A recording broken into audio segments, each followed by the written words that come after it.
You may have heard a lot of talk about GameStop. It's a David and Goliath battle between Wall Street's financial elite and some small investors. People have banded together online to drive up the stock price of GameStop, a money-losing chain of video game stores. That company's stock was trading for less than $20 a share, and then recently it began to soar as investors snapped it up. On Wednesday, it closed at almost $350 a share.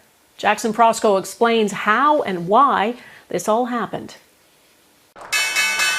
This was the week Wall Street got a run for its money. Social media average Joes versus big money players. And guess what? The army of average Joes are winning so far. Those average Joes have been on a buying spree, snapping up shares of troubled companies.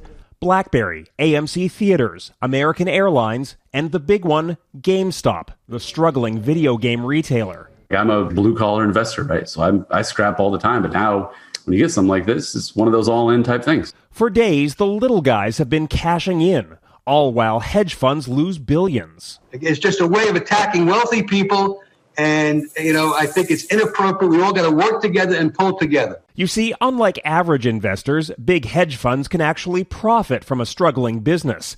It's called shorting.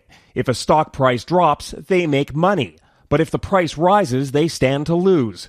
That's where Reddit's Wall Street Bets message board enters the story. When users saw hedge funds had bet against GameStop and others, they banded together to buy shares, raising the price and reaping the rewards. There is something to be said about the fact that pretty much anybody can do it too, and watching them do it collectively is certainly a show. Ironically, this modern-day Robinhood tale also involves a stock trading app called Robinhood, which small investors use to snap up all that shorted stock. But the hero turned villain as Robinhood and other brokerage sites suddenly banned users from trading the most volatile shares, shutting out anyone who wanted to cash in. Amateur investors are really necessary for the health of the market. So you want them in the market, but you don't want them triggering irrational results. Risky as their investments may have been, those amateur investors turned the financial world upside down by finding a way to beat Wall Street at its own game. Jackson Proskow, Global News, Washington.